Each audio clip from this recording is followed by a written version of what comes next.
오밤중 뉴스 함께하고 계십니다. 오늘 첫 번째 순서는 정치루킹 이인혜 기자와 함께합니다.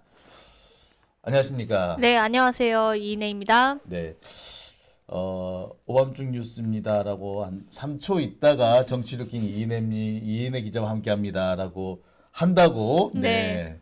오늘 시작 전에 이인혜 기자 저를 좀 구박을 했어요. 예, 그래서 제가 써뒀습니다 여기. 정치루킹. 아니, 항상 오밤중 뉴스 함께하고 계십니다 하고 말씀을 안 하시더라고요. 한 3초 정도. 아, 갑자기 항상 그때 정치루킹이 생각이 안 나는 거예요. 이제. 그러니까요. 요즘 너무 네. 그래서 그래도 요새 윤석열 때문에 다들 네, 그래서 한 1.5초 정도 공백으로 내려왔는데 요즘 최근에 또 갑자기 3초 정도 공백이 있는 것 같아서 네, 한번 그래서 말씀을 드려봤습니다. 예, 정치루킹이라고 썼어요. 안 될 때는 예, 쓰는 게 제일 좋아요. 맞아요. 네. 제가 그리고 이거 한 거 얘기해 주셔야죠.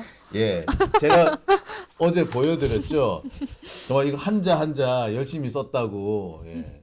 근데 제가 이걸 써놓은 걸 이제 여기 펼쳐놓고 있으니까 이인혜 기자가 이걸 여기다 갖다 놓는 거예요. 그래서 꼭 사람들한테 보여줘야 한다고. 예. 지금 파면 방송. 그래 와, 근데 하루밖에 안 지났어요. 하루밖에 안 지났죠. 하루밖에 안 지났는데 제법 며칠 지난 느낌입니다.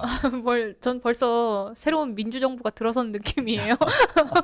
네, 네, 갑자기 대통령은 이재명일 것 같고, 네, 그죠? 네, 예, 네. 그런 느낌이 막 드는데, 하지만 우리 갈 길이 되게 멀어요. 사실 많이 멀고 어떻게 보면 좀 표현이 그렇지만 이 구질구질한 악의 세력들이 여전히 그 준동을 부리고 있는 모습들이 있기 때문에 저희가 경계를 늦추지 않을 수 없다. 그러니까 누가 좀 표현을 좀 지저분하게 하긴 했는데, 너무 적절한 표현을 하신 분 계시더라고요.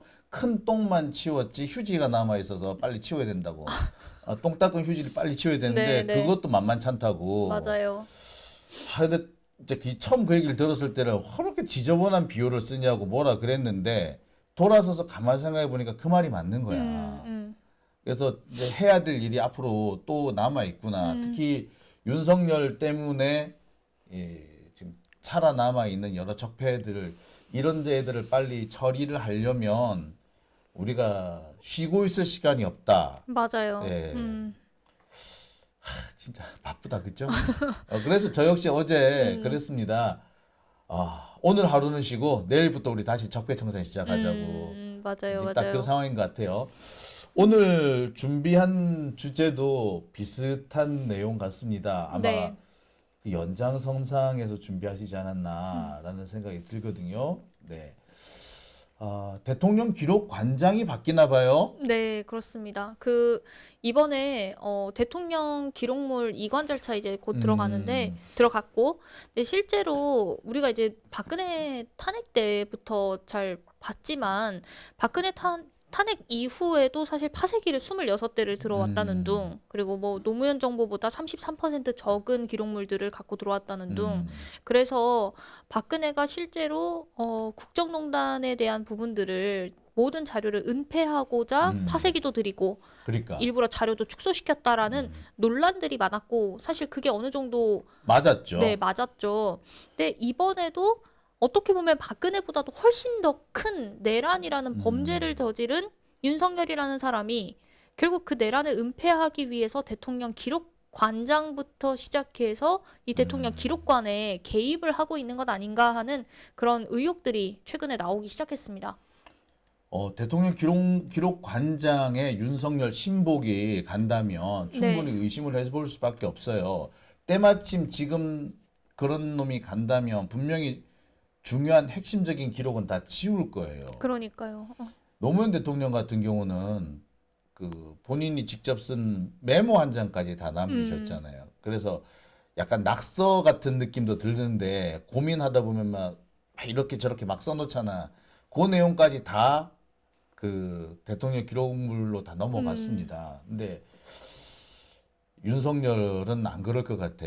꿀리는 게 많지 않겠어요? 그러니까요. 사실상 뭐 제대로 일을 한 것도 아니고 어떻게 보면 윤석열, 김건희의 악행들이 고스란히 드러난 기록물들이 많을 텐데 그래서 우리가 이번에는 그 기록물 이관에 대한 내용들을 좀 짚어보면서 좀 아무래도 이 점에 대해서 우리가 좀 유심히 지켜봐야 될 것 같다라는 생각이 좀 들었습니다. 이게 내란의 증거지 않습니까? 그렇죠. 이 대통령 기록관장에 그런데 윤석열 신복이 들어앉아 가지고 내란 증거를 지울 수도 있다라는 걱정이 돼요. 솔직히 돼요. 그렇죠. 근데 사실 이 대통령 기록관장 얘기하기 전에 이 대통령 기록물을 선정하는 주체가 한덕수 총리이기 때문에 그 부분에 대한 얘기를 좀 해야 될 것 같은데요. 어휴, 그 문제도 좀 심각하네요. 그러니까요. 그러니까 한덕수가 한다고? 네.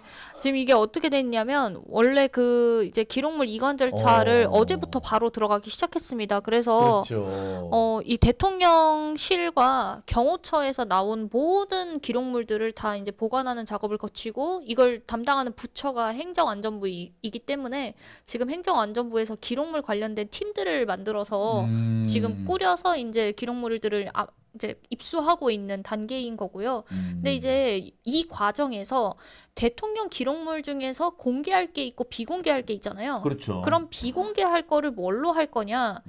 이걸 결정하는 주체가 한덕수라고 합니다. 아, 그 놈이 더 나쁜 놈인데. 그러니까요. 사실 우리가 지금 가장 문제가 되는 것 중에 하나가 이 내란 증거에서 기록물 하나 그리고 네. 비화폰 하나 이렇게 우리가 보고 있는데 사실상 스모킹건이잖아요. 이것도 그쵸. 기록물도. 네.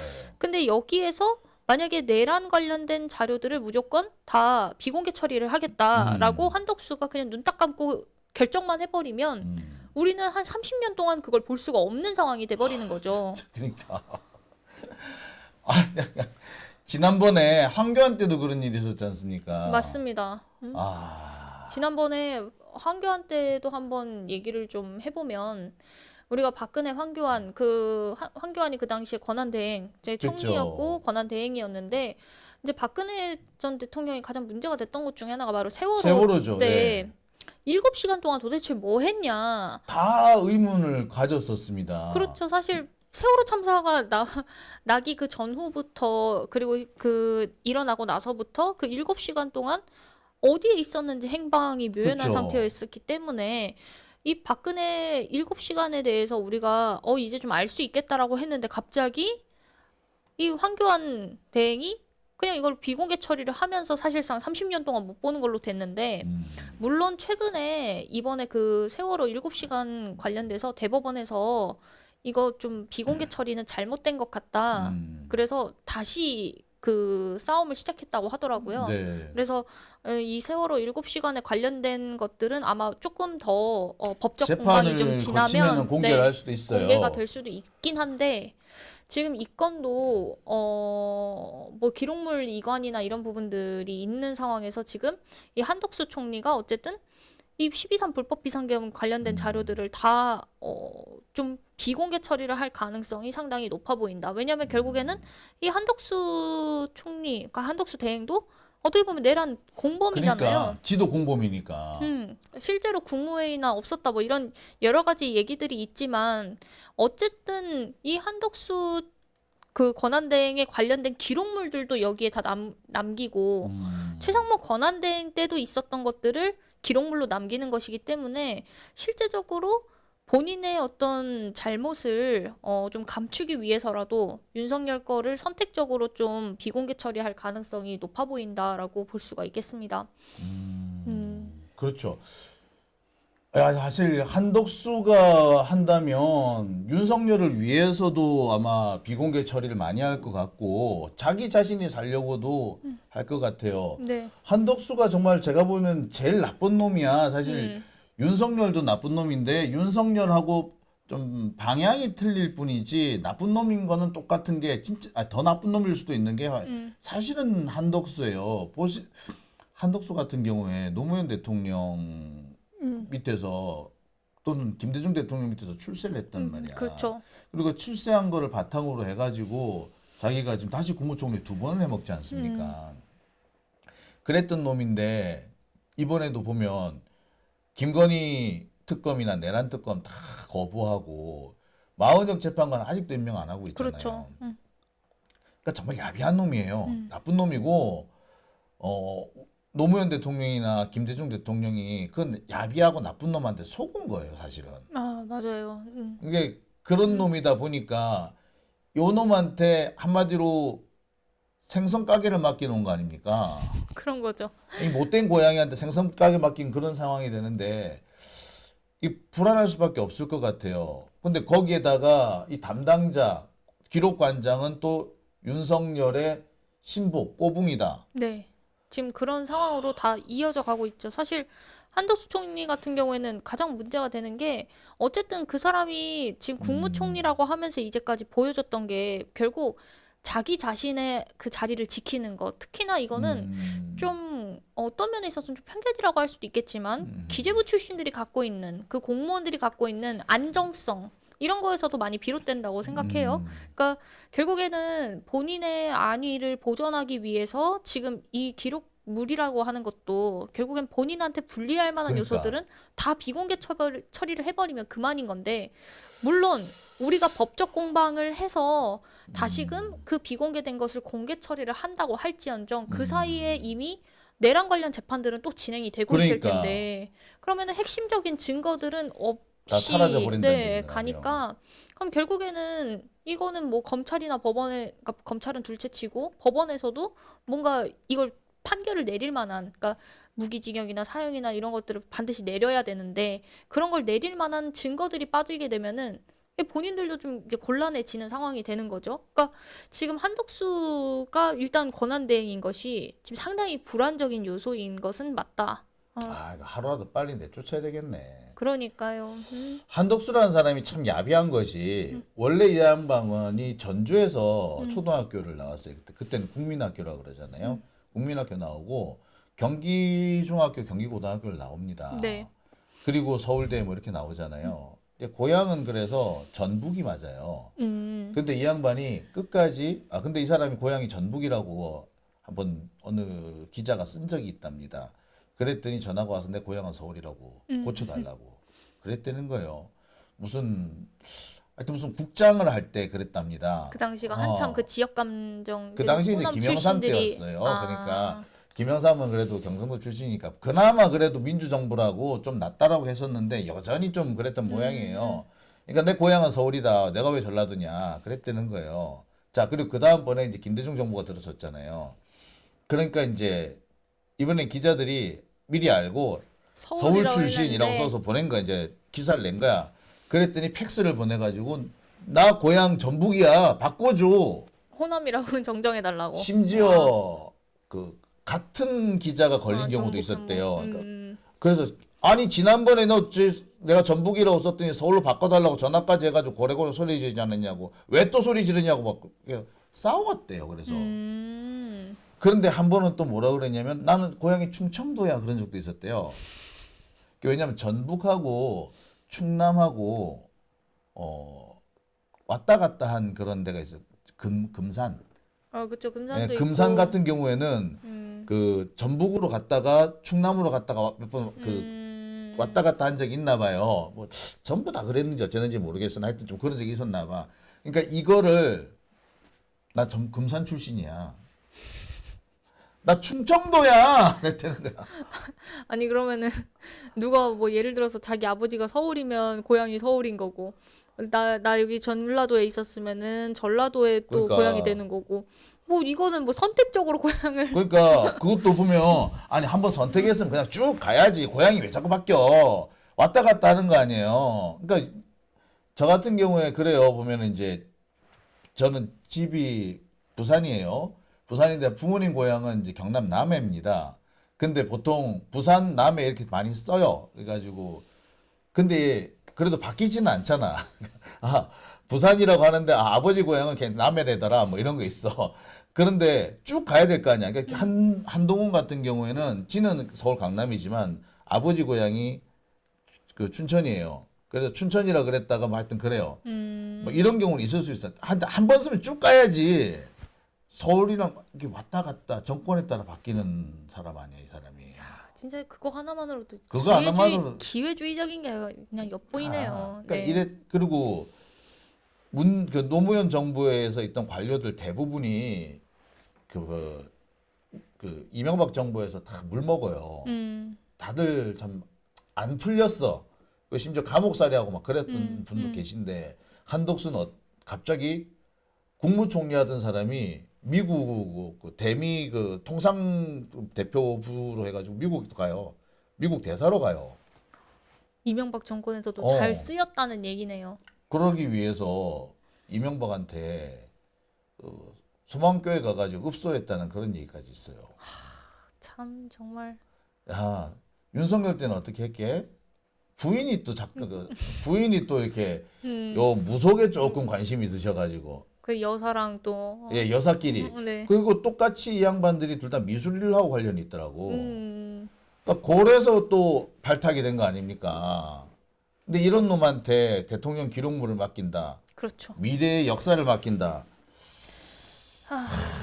그러니까 지금 이제 다시 여론이 뭐 선거일, 그러니까 뭐 선거일 자체를 또 지정을 빨리 해야 된다, 뭐 그런 식으로 입장문을 냈기 때문에 이 한덕수도 결국 윤석열을 버렸다라고 뭐 그런 네. 얘기들도 많은데 사실 그러니까 지금이야 버릴 수는 있지만 이 기록물은 본인하고도 지금 연결이 돼 있기 때문에 네. 기록물은 다르게 접근할 가능성이 크다라고 생각하고요.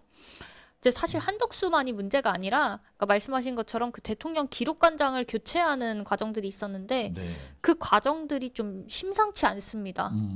어떤 게 있을까요? 일단 첫 번째는 최후 변론 전날에 대통령 기록물을 비공개 기준한다는 용역을 했었어요. 근데 이게 무슨 말이냐면 이제 윤석열이 취임 전부터 사실 계속 문재인 정부에 대한 것들을 공격을 많이 했지 그렇죠. 않습니까? 예. 그랬기 때문에 그 문재인 정부에서 특히나 문제시 삼았던 것 중에 하나가 서해피살 공무원 사건. 그거는 이제 어떻게 보면은 이 북한 관련된 걸 가지고 이제 비판을 하기에 딱 좋은 종북몰이의 차원에서 이제 프레임을 씌워서 이제 공격을 시작한 건데 그때 이제 이 서해피살 공무원 사건이 좀 탐탁치 않다, 이거 심상치 않으니까 대통령 기록물을 적극적인 공개를 삼아서 적극적 공개를 염두에 두고 우리가 이 연구 용역을 진행해 보겠다라고 해서 대통령 기록물을 어떻게 공개할 것인지 그 공개 기준이나 뭐 어디까지 공개할 것인지 범위나 이런 것들을 가지고 연구 용역을 진행했었습니다. 네. 그런데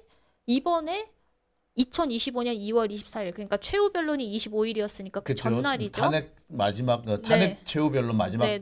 예. 네, 그 마지막 날에 갑자기 대통령 기록물 비공개를 어디까지 할 것인가? 그러니까 비공개와 관련된 걸로 다시 연구 용역을 진행하기 시작한 거예요. 원래 공개 용역을 하다가 공개에 대한 용역을 하다가 갑자기 비공개로 바꿨다. 네.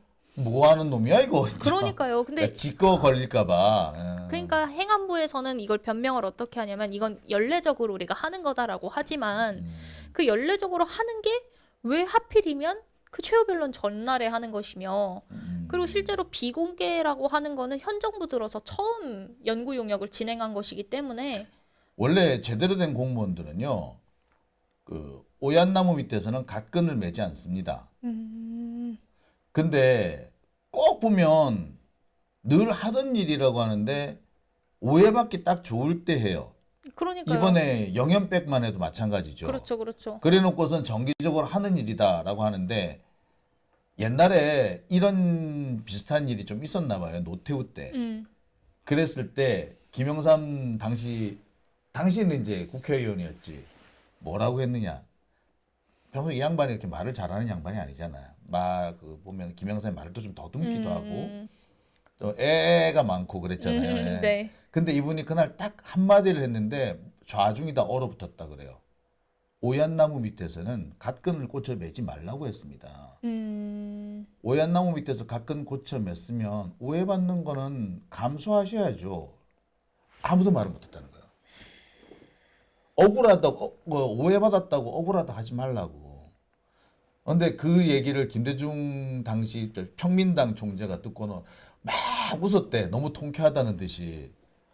근데 지금 딱 그 상황이라는 그 말이 이러고 생각이 날 정도네요. 그러니까요. 때 맞춰서 이렇게 바꿨으면 이상한 거야. 이상한 거죠. 툭하면 변명이 늘 하던 거다. 그럼 늘 하던 거면 과거에 했던 기록들을 갖고 와야지. 그렇죠. 근데 공교롭게도 과거에 그러니까 현 정부 들어서는 비공개 관련된 정보 용역을 한 적은 없다고 하니까, 그러니까 이게 더 심상치 않은 상황인 건데, 그러니까 결국에는 이 용역 발주를 언제부터 했냐 이렇게 대략적으로 준비를 한 걸 계산을 해보면 그 연구 영역을 어디서부터 어디까지 하겠다. 이게 문서가 갑자기 나오는 게 아니고 여러 논의 과정도 거쳐야 될 것이고 뭐 여러 가지가 있을 거 아니에요. 현 정부 들어서 처음 하는 일이면 더 시간이 걸릴 거고 그럼 결국에는 불법 비상계엄 실패하고 나서 그러네. 바로 기록물에 대해서 얘기를 했을 것이다라는 게 결론으로 나오게 되는 거죠. 아니 그렇지 않고는 이렇게 딱 맞출 수가 없어요. 오얏나무 밑에서 가끔 고쳐를 했다라고 하기에는 지나치게 딱 맞아 떨어지는 거예요. 그러니까 영연백하고 똑같아요. 영연백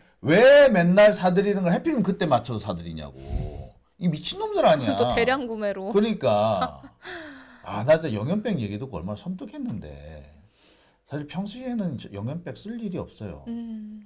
이거 그리고 전시 얘기를 하는데 전시에 쓰려고 그렇게 많이 발주를 한다 그러는데 나는 그것도 좀 어시기해. 그렇죠. 왜냐하면 그 나무 관은 있잖아요. 화장을 할 때 통째로 태우죠. 관이랑 사람이 같이 태우죠. 영연백은 절대 영연백이랑 같이 태울 수가 없어요. 그 재가 이상하게 난단 말이에요. 그리고 꿀은 많이 생기고 하기 때문에 그리고 소각로가 망가져요. 네. 그래서 절대 그 못해요. 그래서 어떻게 하냐면 영연백을 벗기고 화장을 합니다. 그러니까 군인들은 100% 화장이거든요. 그러니까 화장을 안 할 때 어떻게 하냐면 급하게 묻어야 될 때 급하게 묻어야 될 때 영연백 째로 묻어요. 그래야지 나중에 발굴이 쉬우니까. 그렇게는 하지만 대부분 다 그래서 영연백은 벗기고 태웁니다. 그리고 남은 영연백 어떻게 하느냐? 재활용해요. 소독해가지고. 좀 섬뜩하죠? 네. 근데 그렇게 그러니까 다시 말하면 그렇게 많이 필요 없다라는 얘기야. 그러니까요. 그 많이 필요한 거는 뭐냐 하면은 너무 바빠가지고 시신을 처리할 수 있는 시간이 없는 거야. 그러면은 급하게 시신을 묻어놓고 와야 될 거 아니야. 그때만 그렇게 영연백을 쓸 거예요. 근데 그걸 만여 개 가까이 한다고? 뿐만 아니라 지금 어느 게 나왔냐면 지금 그 국군 중앙경리단에서 산 게 뭐 3,000개 정도지. 지금 해군 특수전 사령부, 해군 특수전 여단, 그 다음에 해군 본부, 육군 본부에서 각각 따로 산 게 또 있어요. 몇 개를 더 샀는지 몰라. 말이 3,000개지. 똑같은 거를 육군 군수사령부에서 샀어. 똑같은 거를 해군 특수전 여단에서 샀어. 해군 군수사령부에서도 샀어. 아니 지금이 무슨 전시단인데 그게 그만큼 그러니까 필요한가요? 그 중앙경리단에서 산 게 3,000개이지 다른 데까지 포함하면은 몇 개를 더 샀는지 모른단 말이야. 지금 몇만 개를 샀는지도 몰라요. 그런데 군대에서 뭔 얘기를 합니까? 늘 있던 일이라고. 뭘 늘 있었어? 있기는 뭘. 아니 그럼 그 정도 많은 숫자를 구입했다는 건 단순히 뭐 그러니까 자신에게 반대하는 정적들 제거뿐만 아니라 일반 시민들도 반대하잖아요. 그러니까 그러니까 일반 시민들도 시민들을 죽이겠다는 죽이겠다라는 얘기가 얘기예요. 되는 거잖아요. 와 정말 그리고 늘 제가 하는 얘기입니다만 사망자가 1000만 나오잖아요. 사망자가 1,000명 나오잖아. 그럼 부상자는 적어도 5,000명이에요. 그럼 6,000명이잖아. 6,000명의 사상자가 났다는 얘기잖아요. 그런데 여기에 포함되지 않는 경상자까지 포함하면 10,000명 정도 됩니다. 그렇게 되면 사단 하나가 날아갔다는 얘기거든. 근데 사단 하나가 완전히 박살날 정도로 전쟁이 난다는 거는 이건 전면전밖에 없어요. 그런데 전면전 외에는 어떤 게 있느냐? 사망자가 민간인일 경우에는 가능하지. 그냥 무차별적으로 학살하는. 그러니까 사망자가 민간인일 가능성을 준비해두고 했다는 거예요. 근데 이거를 자꾸 늘 하던 거다. 이거는 지금 이번 이 대통령 기록물만 해도 그래요. 이거는 누가 봐도 대통령 기록물을 은폐하기 위한 거지. 이걸 해피려면은 아니 정상적이면 대통령 임기가 2년 반 남아 있을 상황이잖아. 2년 반 남아 있는데 기록물 비공개 기준 이런 걸 한다고? 말도 갑자기 안 되죠. 기준하다가 공개 기준하다가 말도 안 되죠. 아유 나쁜 새끼들. 근데 지금 이렇게 연구 용역을 들어가는 사이에 이제 기록 관장을 실질적으로 교체하는 과정이 있었는데 원래는 이동혁 관장이라는 분이 있었어요. 근데 사실 이전의 관장도 좀 문제가 됐던 게 그 문재인 정부에서 임명된 관장이 있었어요. 근데 그 관장을 하필이면은 이제 뭐 징계를 내려서 내쫓았죠. 이상하게 뭐 네. 저기 그 판공비 잘못 썼다는 식으로 해가지고 몇백 원 잘못 썼다고 우겨가지고 사람 내쫓았죠. 그리고 이제 뭐 갑질을 했다는 둥 이제 여러 가지가 있었는데 그러고 나서 들어온 게 이동혁 관장이었어요. 근데 이동혁 관장이 이제 원래대로 계산을 해보면 정년 임기는 올해 12월까지 해야 돼요. 그렇기 아직 때문에 많이 남아 있는 상황인 건데 갑자기 이 사람을 정년 퇴직을 시켜야 된다. 정년 때문에 이제 그만둬야 된다라는 식으로 행안부에서 이야기를 한 거예요. 그러고 나서 갑자기 들어온 사람이 이제 그 행정관 출신이 들어오게 된 거죠.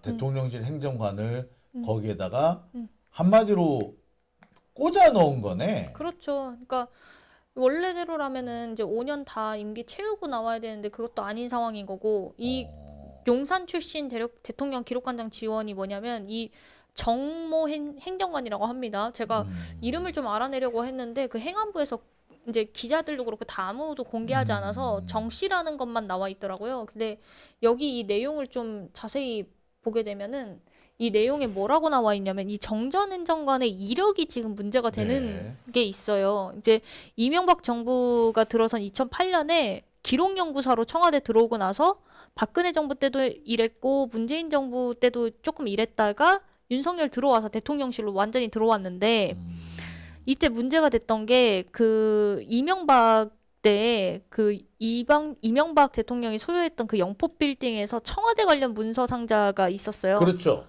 근데 이 17개 이거에 대해서 얘기 한참 했던 게 뭐 자기가 미처 챙기지 못한 거다. 그냥 그렇게 해서 넘어갔었잖아요. 얼렁뚱땅. 그렇죠. 근데 그걸 관리하던 사람이었어요. 그 정전 행정관이. 사실 그 영포 빌딩에 대통령 기록물이 날아갔다는 거 가지고 되게 말이 많았었어요. 그거 일부러 이렇게 증거 은폐가 아니냐라고 할 정도였거든요. 그랬는데 그 담당했던 사람이 이 사람이다. 네, 그렇게 되는 거죠. 그러니까 이거는 그래서 그 시민단체에서도 이 정전 행정관에 대해서 이거 처벌을 해야 된다 해서 고발까지 들어갔던 게 있었고 이명박 고발을 할 때 이 사람도 같이 고발이 됐었는데 그 이후에는 사실 이게 흐지부지 그냥 끝나고 넘어가 버렸어요. 근데 이 정전 행정관에 더 문제가 되는 것 중에 하나는 이제 문재인 정부 때도 의도적으로 기록물을 유출했다. 그래서 원래는 교육부 쪽에 있었는데 이 사람이 어떻게 기록물을 유출을 시키냐. 그러면은 결국에는 이 박근혜 정권 때 일을 했었으니까 그 박근혜 정권 때 일했던 사람이 이 문재인이 들어오고 나니까 이 보복 차원에서 나름대로 보복 차원에서 또 이거 기록물을 일부러 이제 이렇게 공개를 시킨 거 아니냐, 유출시킨 거 아니냐. 그렇게 해서 이 문재인 정권의 문제를 뭐 알린다 이런 취지로 한참 얘기가 좀 있었다고 합니다. 근데 실제로 박근혜 정권이 이제 청와대 나오고 나서 그 청와대 관련 일했던 분들 얘기를 들어보면은 뭐 이렇게 서류가 많이 흐트러져 있었다고 해요. 그러니까 이걸 다 어떻게 입수하고 갈 수는 없기 때문에 뭐 버려져 있는 것도 많고 비품들부터 시작해서 되게 막 뭔가 이렇게 많이 폐허가 된 그런 느낌? 버려진 상태로. 근데 거기에서 뭐 일부를 빼내다가 이 정전 행정관이 문재인 정부 때 공개를 한 거 아니냐 그런 얘기들도 있는 거고 한편으로는 그냥 이 정전 행정관이 의도적으로 그 문재인 정부 흠집내기를 시도하려고 이걸 공개했다라는 얘기도 있는데 어찌됐건 이 사람의 이력은 기록물을 계속해서 관리해오던 사람이고 특히나 보수 정부에서 기록물 관리에 유능했던 사람인데 이 사람이 하필이면 대통령실 행정관으로 근무를 쭉 했었던 사람인 거고 그 사람이 지금 이번에 다시 윤석열 쪽으로 들어와서도 행정관으로 쭉 근무를 했는데 하필이면 기록관장에 지원을 했는데 한덕수랑 그다음에 행안부 이제 체제랑 그 휘하에서 이 사람을 임명을 시킨 거예요. 됐어요. 그래서 임명이 됐어요.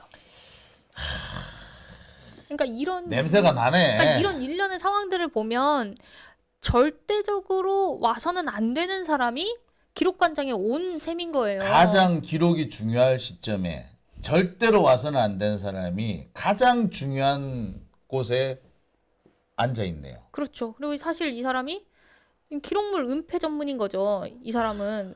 근데 그 은폐 전문인 사람이 하필이면 기록 관장으로 온다라는 건 이건 결국에는 이 불법 비상계엄에 관련된 모든 자료들을 다 이래서 없애버리겠다. 한덕수를 빨리 탄핵을 해야 된다는 거예요. 한덕수는 내두면은 내란을 은폐하고 증거를 인멸할 놈이에요. 내란 증거 인멸이에요. 그러니까 계속 지금 한덕수를 자르면 어떡하느냐. 뭐 선거 관리를 해야 되는데 지금 선거 관리가 문제야. 내란 진압이 문제지. 나 좀 이런 얘기를 들을 때마다 정말 답답해요. 예, 정말 답답한데 한덕수 이놈을 빨리 때려잡아야겠네. 그러니까 그 심지어 이제 지금 우리가 어우씨, 열받네. 얘기 안 하는 것 중에 지금 비화폰도 그렇죠. 이 김성훈의 비화폰도 지금 문제가 굉장히 큰 상황인데 사실 이제 비화폰은 우리가 좀 더 이제 지켜봐야 되는 사안인 것 같고 근데 이 기록물 같은 경우에는 지금 당장적으로 그렇죠. 이관을 하고 있기 때문에 우리가 이 부분에 대해서 빨리 뭐 개입을 하든지 아니면 혹은 뭐 지금 이제 시민들이 이 기록물에 관련된 부분에 대해서 좀 목소리를 계속 내줘야 이 사람들이 그나마 허튼 짓 할 거 좀 덜 할 덜 할 수도 수밖에. 없는 건데 지금 이 부분에 대해서는 사실 이제 큰 관심사가 아니다 보니까 이거 우리가 좀 관심을 가져야 될 것 어렵습니다. 같아요. 지금 뭐냐면 자료가 지금 다 한남동 아니면 지금 국방부에 있단 말이에요. 그러니까 국방부에 있는 자료를 어떻게 빼낼 것이 우려가 돼요. 이게 국방부 안에 있는 자료는 숨기려고 마음만 먹으면 얼마든지 숨길 수 있는데 당시 박근혜 때는 그 직원들 중에 몇몇 분이 이 자료는 절대 없애면 안 된다고 그래가지고 조용히 빼돌렸대요. 조용히 빼돌려가지고 청와대 한쪽 창고에 그대로 쌓아놨다는 거야. 치운다고 해놓고서. 그러니까 뭐 보통 주요한 자료는 3벌이 남아 있어요. 한 벌은 태우고 한 벌은 숨겼던 거야. 뭐 그렇게 했던 것 같습니다. 그렇게 했었는데 문제는 지금 대통령실이 국방부에 있잖아요. 그러니까요. 국방부에서는 숨기려고 하면 없애려고 하면 다 없앨 수 있어요.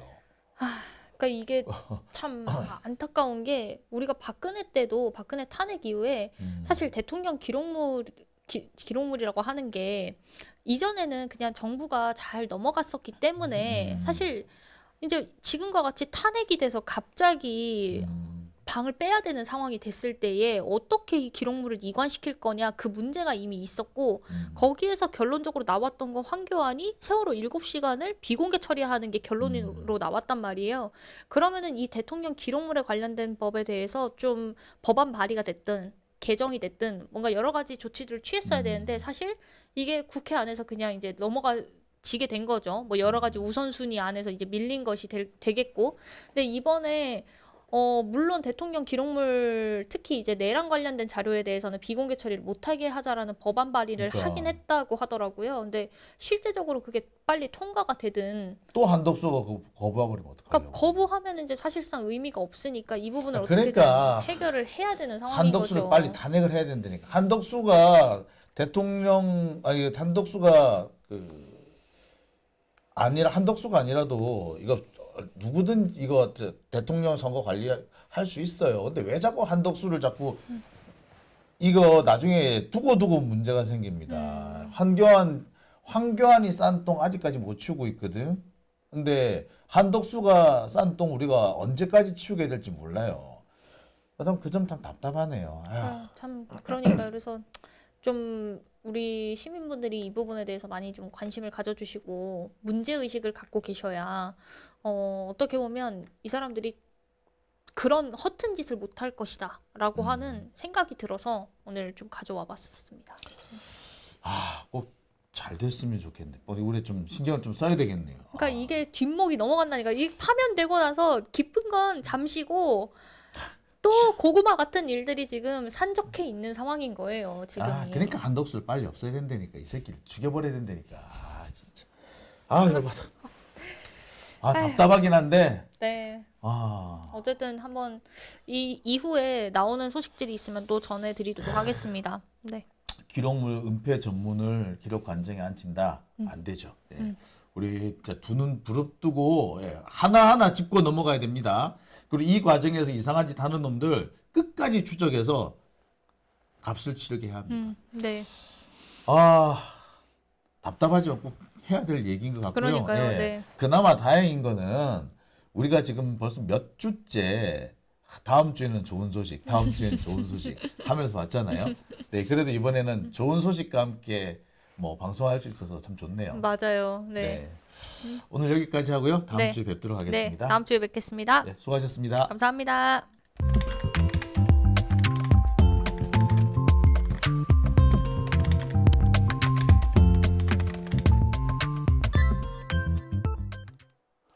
오밤중 뉴스